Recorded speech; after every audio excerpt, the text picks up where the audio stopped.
Today on Give Me Shelter, 23 puppies are rescued from an upstate shelter before being euthanized, but will they be adopted? We get animals that have been abused, beaten, yelled at, whatever it is, that are terrified, and they think you're going to do the same thing. A dachshund mix with a broken leg is surrendered by her owners, but is it too late to repair the fracture?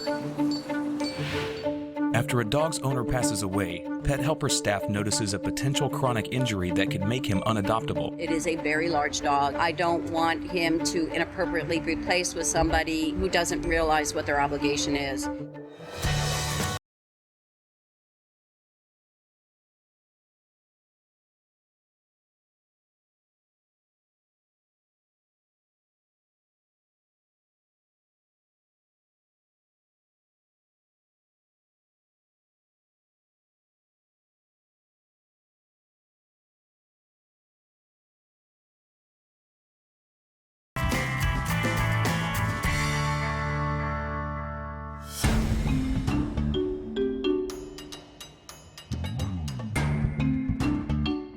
Pet Helpers is a no-kill, non-profit animal shelter located in Charleston, South Carolina.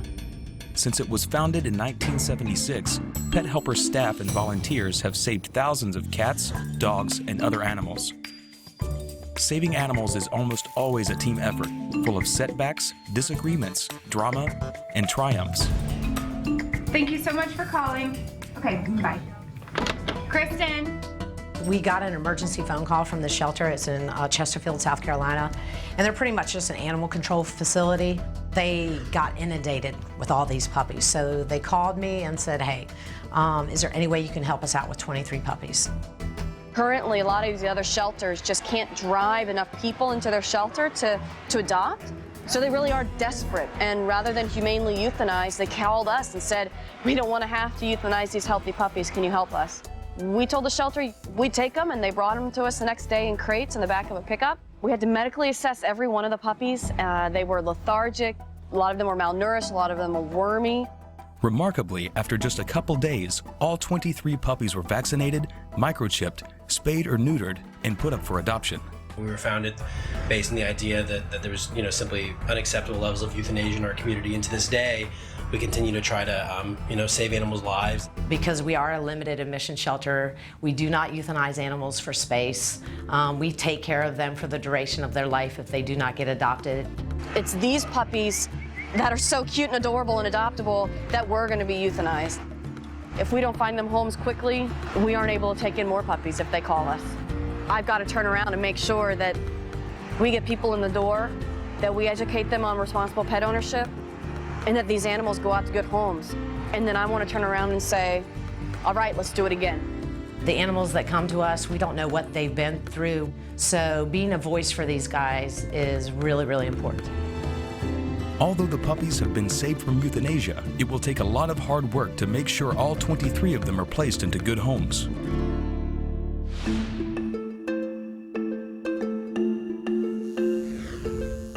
An adorable dachshund mix named Anna was recently taken in by Pet Helpers. Anna has a broken arm and is being prepped for surgery by Dr. Love. Anna came in with a litter and owner surrender. They were in a dog crate, they were all overheated. And they kept the puppies in horrible conditions. They weren't being supervised or anything. All of her brothers and sisters were stabilized, vaccinated, taken care of them, put off into foster homes where they can grow up until they're appropriate for spay and neuter and for adoption. So when we finally got them into the shelter and we saw that her leg had been broken for some time, it was heartbreaking. I'm not sure how she broke her arm. They say she may have fell off a couch. That very well may be true. Being caged with all her litter mates, I've seen that kind of injury just from being overcrowded and just kind of bouncing off of each other. She has what's called a non-union, and you can see I can move it. That's the fracture there. That shouldn't rotate like that. The fracture was severe enough that Dr. Jack Love did make the decision to amputate the leg. The way I'd normally fix it, I just don't think I'd have a good chance of getting repair. If I'd seen it when it was fresh, a fresh break, I probably would have tried it and fixed it. But with an older break, I'm choosing not to do that. During all these major surgeries, they are on a constant pain medication given by intravenous injection. Tomorrow she'll probably be bounced up and in eating again, and seem pretty comfortable. She'll be on oral pain meds for a few days too. It's the way things work at Pet Helpers that one animal leaves to find a happy home while another undergoes a serious procedure. Primary job on a daily basis is low-cost, high-quality spay-neutering. We also take care of the health and well-being of the animals in our care in the shelter. My wife is the other veterinarian here, and the unique thing we bring to the situation is over 30 years of experience in veterinary medicine, having owned our own clinic. They had owned a thriving expert veterinary clinic in Middleburg, Virginia, and they were retiring down here. Well, they joined us to be our spay-neuter veterinarians as well as our shelter veterinarians. We treat everything I think a general practitioner would treat, and I think somewhat beyond. We have also extended some of that into the community that can't afford to go to a regular veterinarian. I consider myself incredibly fortunate to be in the situation I'm in. We can do a little bit extra, a little bit more to ensure we're sending out some of the healthiest pets that we possibly can.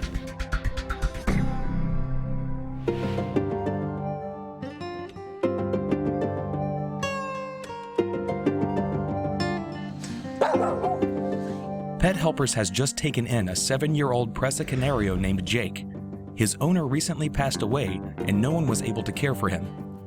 Before Jake is put up for adoption, he needs to be examined and vaccinated. Well, this is Bordetella, and this is for kennel cough, and this is DAP2V, and it's for parvo and distemper. So if he gives me any problem when I'm giving the shot, then I'll just, nix it and I'll wait for someone to come here. But I don't know anyone else that's here right now that could hold him, so we're just gonna go for it. So don't try this at home.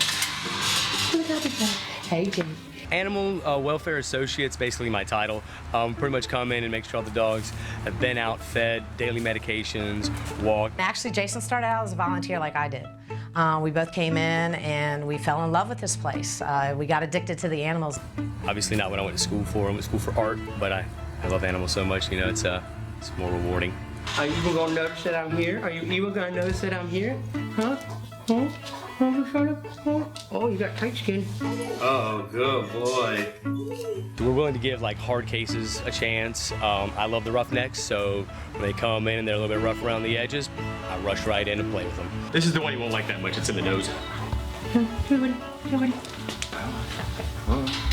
Hey, look out, Goliath. I put you on a leash, but I think I got you. What's that? Come on, come on. Get on that there, big boy. Hey, heavy guy. Although Jake is a rare breed dog, his size and age could become factors that hinder his adoption. After seeing how he walks and runs, Jason notices another concerning issue. His hips are kind of turned out. I am no vet by any means, but that obviously means he's got an issue going on with it. And our vets hadn't looked at him, so nothing's in stone yet about how his hips are. I just saw that he had a lot of trouble getting up, and he was kind of shaking when he finally got up.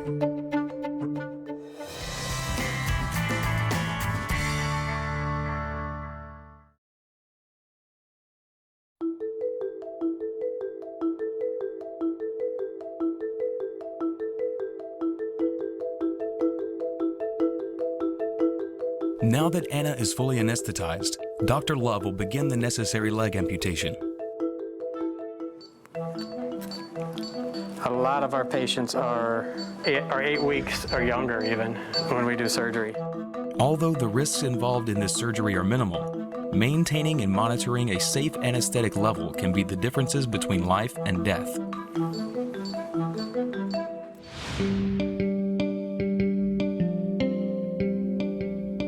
Samson is one of the few puppies that was rescued from the upstate shelter who is struggling to trust humans.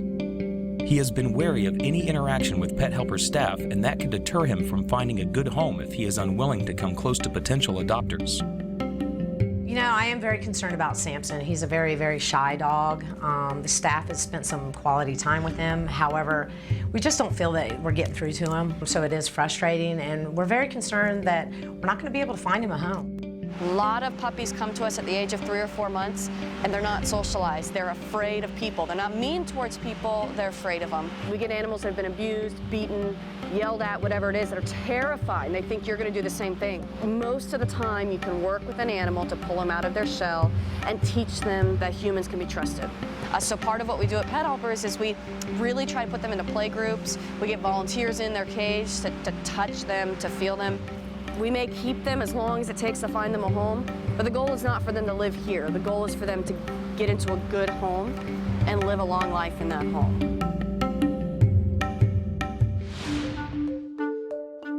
Jason takes a time out to visit with Nala May, a Border Collie mix puppy that has developed an upper respiratory infection and has been put in quarantine to avoid infecting other dogs.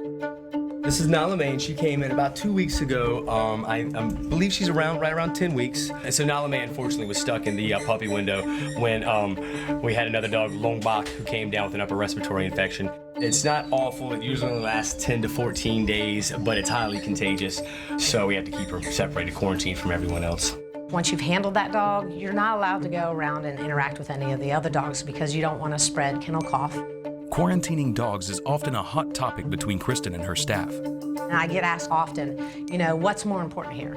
This sick animal that we're already giving meds to that really needs that human interaction, or do we have to stick to the black and white of you're not allowed in there, you can't go in there? But unfortunately, an outbreak that is highly contagious to other animals supersedes socialization at that time. I do let people hang out with her, but it has to be the last animal they touch. Worst case scenario, the infection could develop into pneumonia, so it is imperative that Nala May stays away from other dogs and is treated with antibiotics.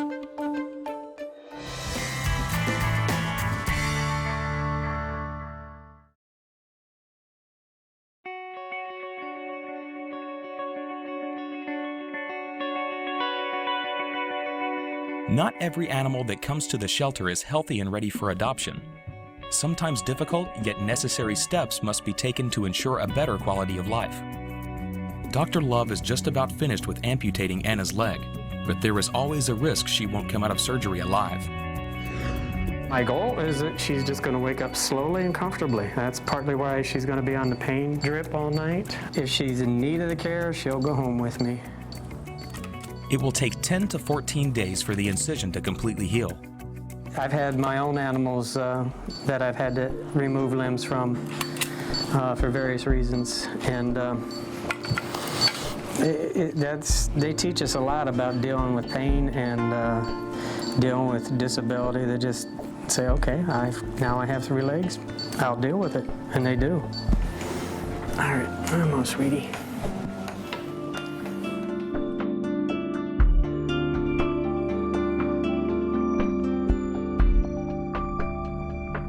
So she'll stay with us on that pump all night long so that as she slowly recovers, she's going to have pain medication all night long. I don't have any fear for this compromising her quality of life at all. The previous condition in her leg would have compromised her quality of life, so we did a good thing here today.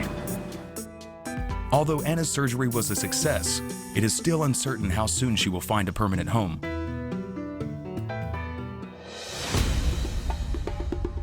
Pet Helpers often receives anonymous calls about abandoned animals. With the rest of the staff struggling to handle the influx of animals back at the facility, Kristen decides to go by herself and try to rescue a stray dog that was reported. Hey! Hey, buddy! Hey! Hey! It's possible the dog is feral, which is a common occurrence in the area. Well, we'll drive down there. It's not prudent to chase after a dog, so I'm gonna cautiously follow her.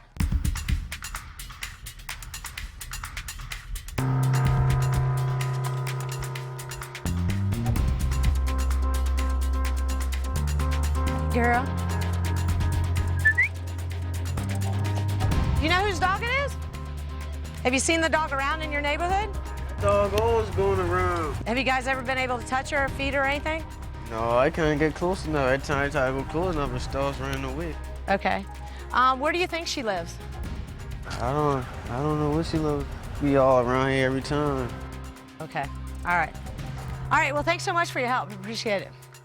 In a case like this, I really don't want to go after the mom dog. It looks like it's a mom dog, and she's really scared, and we're so close to a major intersection out here that I would much rather come back with at least 2 of my staff members. But because she is a mom dog, she's probably not fixed, so I'm kind of concerned that she might have puppies too. So I think as a team, we could all come in and try to save her from the streets.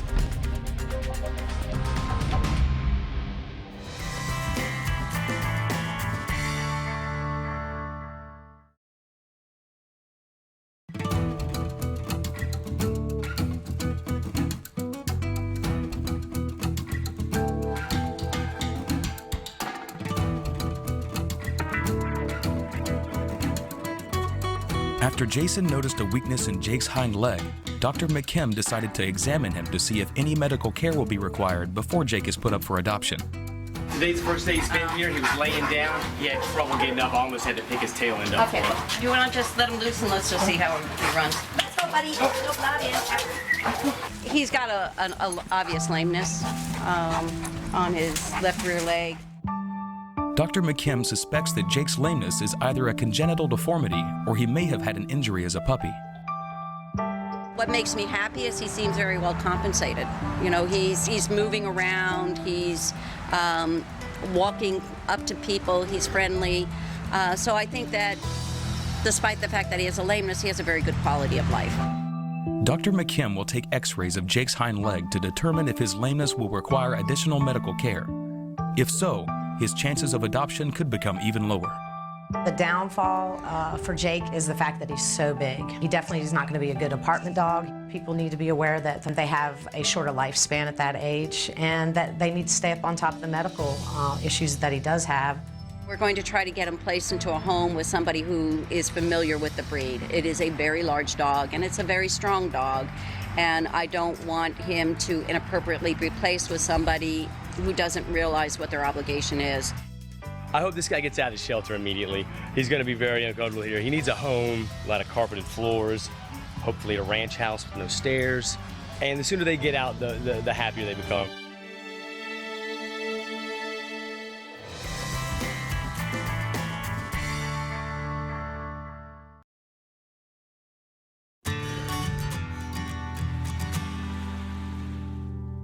I'm very happy to say that we were able to find homes for all of 23 of the puppies that were brought to us. Samson went to a great home, and all the other 22 puppies went into really awesome homes.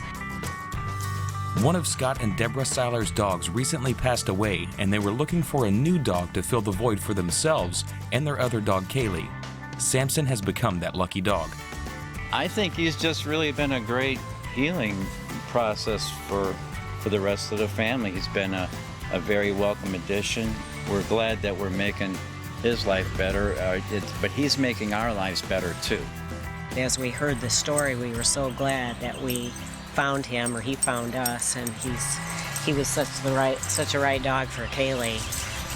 We were just very grateful that he came into our lives and we were able to save him.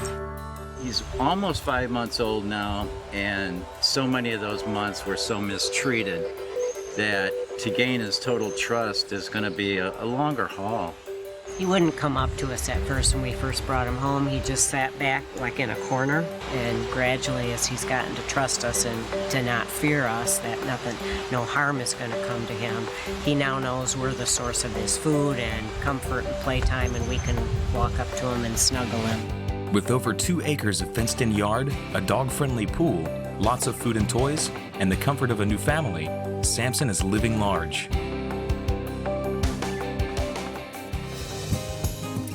You know, we're very fortunate to have Lauren on our staff because she was able to orchestrate the puppies coming down to the shelter here at Pet Helpers, and she was a very integral part of us being able to find foster homes for all the puppies that we pulled.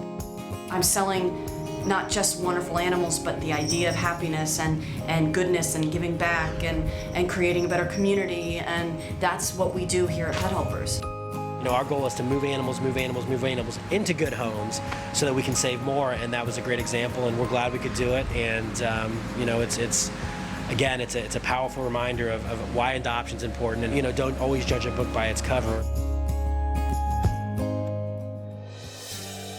2 days after the leg amputation, Anna was able to walk again without any pain or discomfort.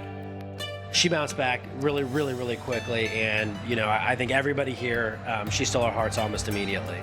After Anna's surgery, she found a home very, very quickly, basically through one of our staff. Her boyfriend fell in love with Anna, a serviceman. And the serviceman is actually now based overseas, and Anna is in Atlanta with his parents. There's going to be a transition to where she's going to eventually join up with him again overseas. It's a really rewarding feeling to take a sick animal and send it out with its tail wagging. That's a pretty unique experience. We got wonderful news today. Jake, our Presa Canaria, has been adopted. It was a young man who came in. His family had raised Mastiff, so he's kind of used to that dog of unusual size, and he's a wonderful guy, and he's exactly the kind of adopter we want. And so the long story short is a lot of people worked hard, and a lot of synthesis came together to find Jake a really, really remarkable home. And the vets have done some extensive testing, and it appears that he'll be okay. Jake was a challenge and presented some different challenges, but now we've achieved it, and we're really, really excited about it. Nala May's infection cleared after 10 days and she was allowed back on the adoption floor. Jason made sure to play with her every day before she was adopted into her new home. Kristen and her staff are still trying to capture the stray dog and her potential puppies. There will always be new challenges to overcome at Pet Helpers, but for this week, the staff has managed to rehome every animal they took in. The daily contrast between disturbing circumstances and positive resolutions are what motivates the staff to come to work every day.